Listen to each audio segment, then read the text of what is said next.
제가 어제 이제 세면대 실리콘이 너무 낡아가지고 그 또 세면대가 흔들흔들 거리더라고요. 그래서 그걸 싹 칼로 긁어내고 그리고 새롭게 실리콘을 거기에 발랐습니다. 뭐든 내 것이라면 새로 고치고 새롭게 하고 싶은 것이 사람의 마음이죠. 또 어디 먼지가 타고 때가 타면 그걸 깨끗하게 하고 싶은 게 사람의 마음이에요. 내 집은, 내 자동차는 요 며칠 자동차를 좀 먼 데다 세웠더니 새들이 지나가면서 똥을 쌌는데 아이 참나. 그래서 비 오면 새 차가 될라나 하고 지금 기다리는데 안 되면 이제 시골집에 들어가서 세차를 한번 할까 하는 마음도 가지고 있습니다. 요아스는 이제 7세의 왕이 됐어요. 7세 왕이 됐으니 뭘 알겠어요? 아무것도 모르죠. 그러나 그가 성전에서 자라면서 하나님의 말씀을 꾸준하게 듣고 하나님의 말씀으로 무장한 겁니다. 어릴 때부터 여호야다 제사장으로부터 하나님의 말씀을 받았습니다. 그리고 왕이 된 후에도 늘 제사장의 말씀을 받으면서 살았는데 여호와의 제사장의 말씀을 받는 그 동안 그는 아주 정직하게 행했다 하는 겁니다. 근데 그에게 아주 큰 실수가 하나 있었는데 산당을 제하지 않았다는 거예요.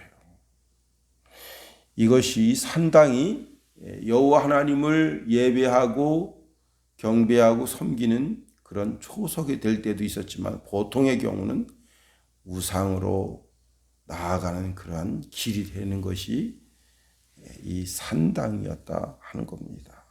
우리가 오늘 본문에 있는 말씀을 통해서 깨달을 진리가 참 많습니다. 신앙교육이 아주 이렇게 중요하다는 거예요. 나이 어린 사람이 너무 빨리 높은 지위에 오르게 되면 뭐가 뭔지 잘 몰라요.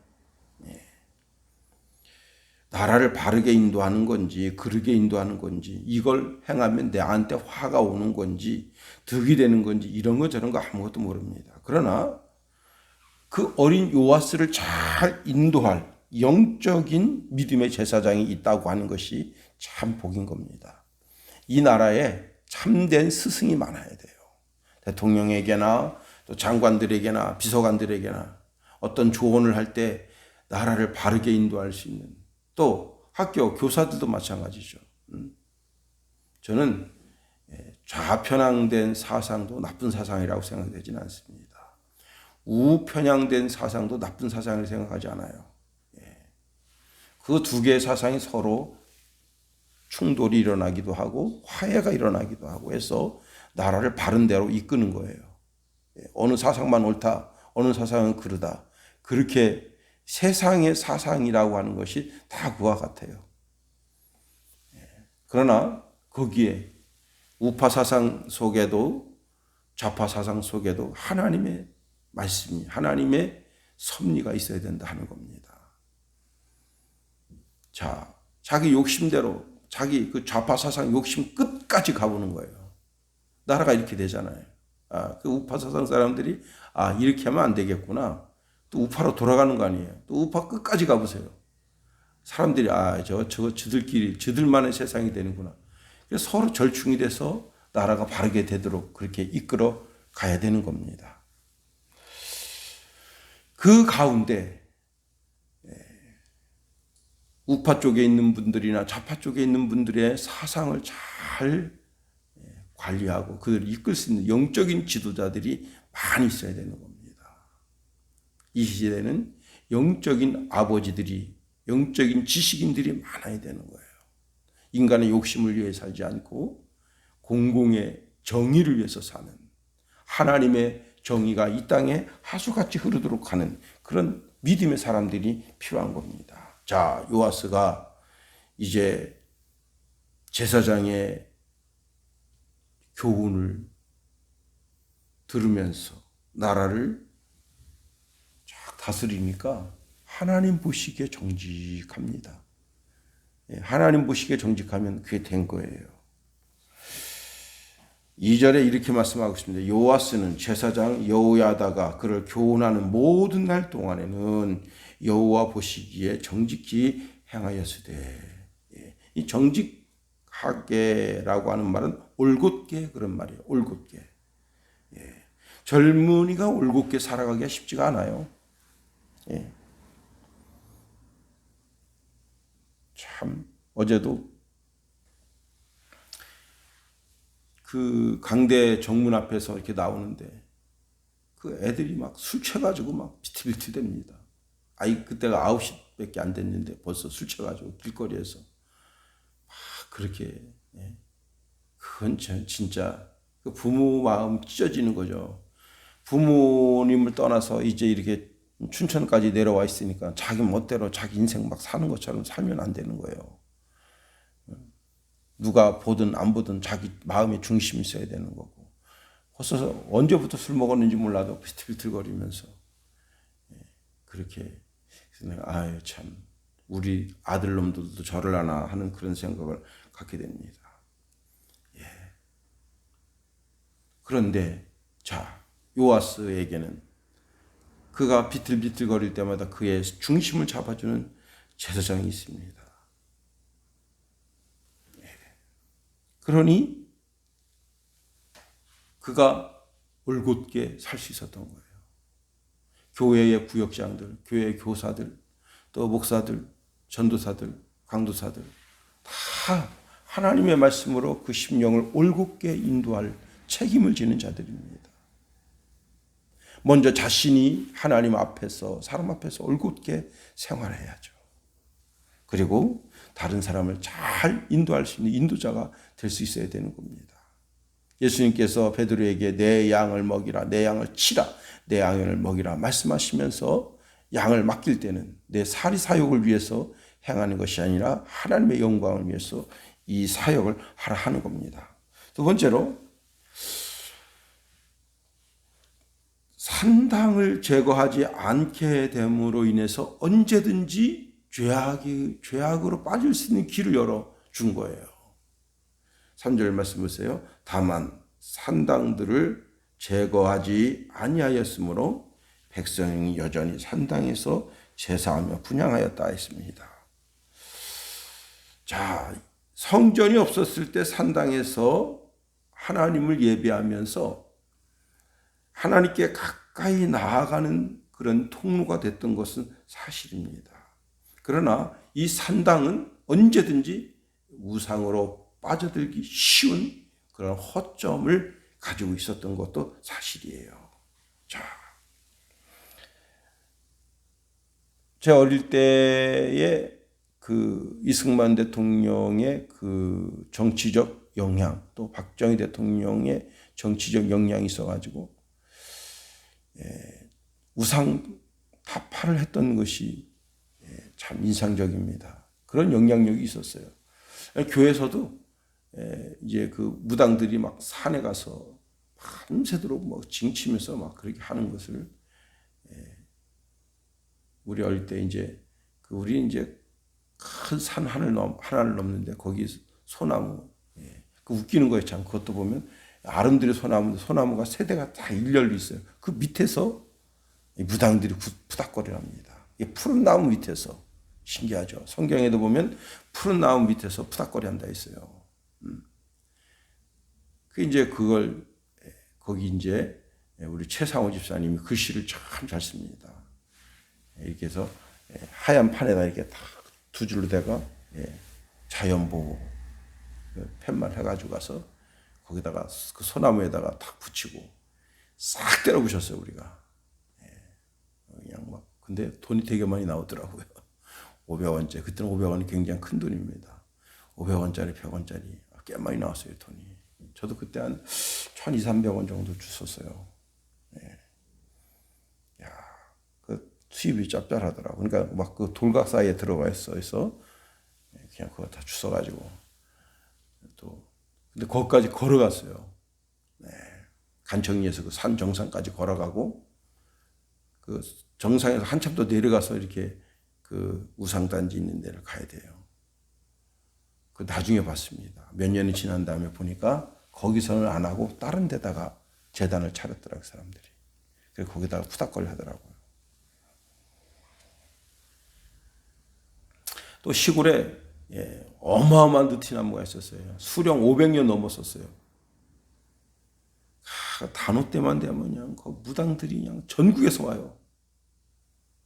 이름도 듣도 못하고. 그리고 뻑적지근합니다.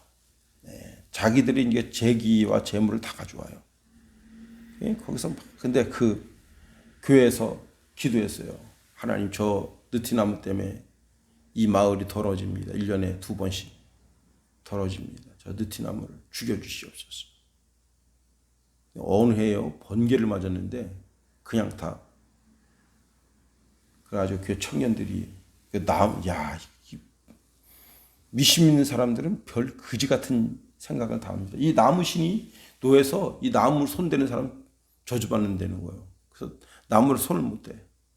교회 청년들한테 가서 이제 하나님께 잠깐 예배 드리고, 그리고는 그 톱으로 패가지고서는 그 다음에 전부 잘랐어요. 교회에다가 그냥 쫙 정리해놨어요. 그걸 근데 떼지 말고, 좀 이렇게 교회에다가 좀 몇 년 놔뒀어야 되는데, 그냥 그러면서 나무가 아무것도 아니라는 것, 나무가 신이라고 생각하는 게 참 이상하죠, 그거? 그 밑에서 푸닥거리 하면서 복을 빈다? 참네요. 결국은 교회에서 이제 그 해 잘 뗐습니다.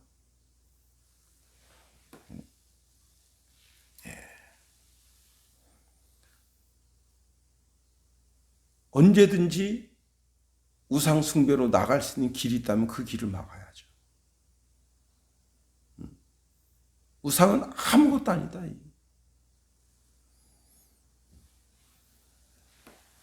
그런데 백성들이 거기 가서 복을 빌고 그게 하나님인 줄 알고 거기 엎드려 있으면 그 참 하나님 보시기에 얼마나 가슴이 아프시겠어요.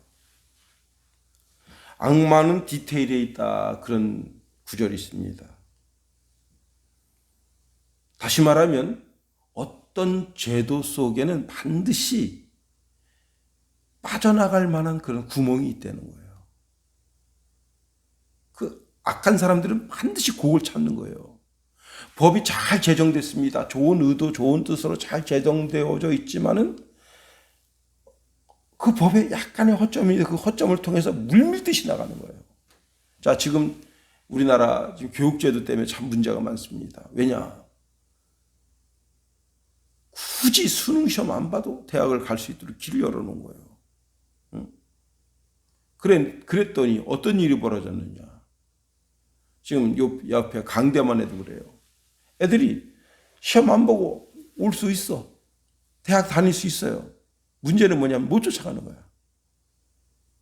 그러니까 교수가 어떻게 해요? 가르치는 레벨을 자꾸 낮춰야 되는 거예요.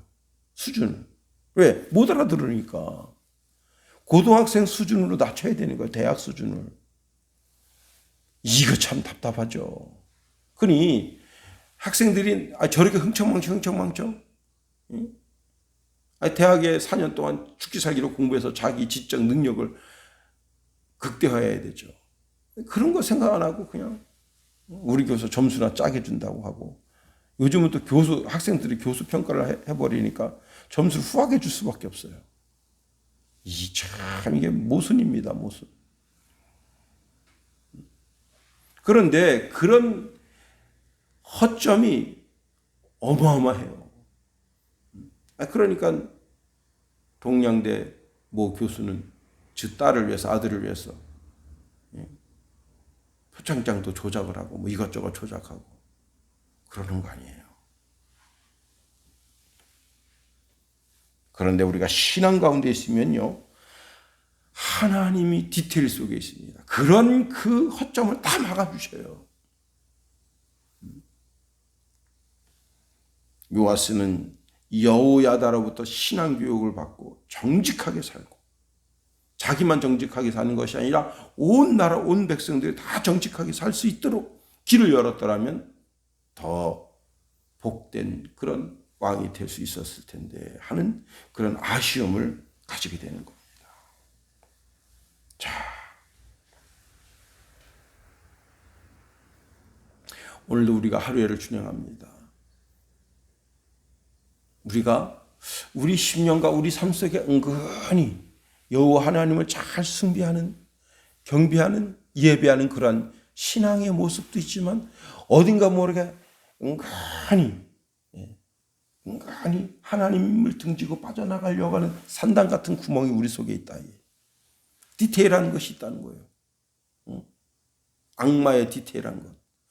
이상하게 세상 유혹, 세상 시련 속으로 은근히 빠져들어가는 그런 뭔가가 우리 속에 있다는 사실을 알아야 됩니다. 우리는 전적으로 하나님을 의지하든지 아니면 뒤돌아서서 세상을 향해 나가든지 그런 어리석은 삶을 늘 이리 왔다 저리 왔다 방황하게 되는 거예요. 자, 우리는 하나님의 말씀이 내 삶의 지침이, 내 삶의 교과서가 되어야 되는 거예요. 하나님 말씀대로 살아야 되는 거예요. 우리가 하나님 말씀에서 어긋나게 된다면 빨리 수정해야 되는 거예요. 자, 그것은 왕이나 제사장이나 백성이나 누구나 할 것 없이 하나님 말씀 가운데 서야 돼요. 그리고 배우는 것으로 그치면 안 됩니다. 배우고 확신하는 일에 거해야 됩니다. 예수님은 하늘에 계신 내 아버지가 온전한 것 같이 온전하라 그렇게 말씀하셨어요.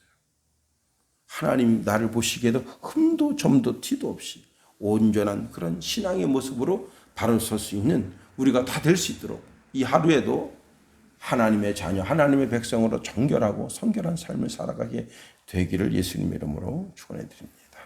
주기도문 하겠습니다.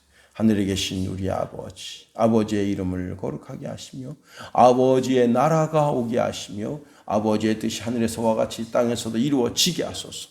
오늘 우리에게 일용할 양식을 주시고 우리가 우리에게 잘못한 사람을 용서하여 준 것 같이 우리 죄를 용서하여 주시고 우리 시험에 빠지지 않게 하시고 악에서 구하소서. 나라와 권능과 영광이 영원히 아버지의 것입니다. 아멘.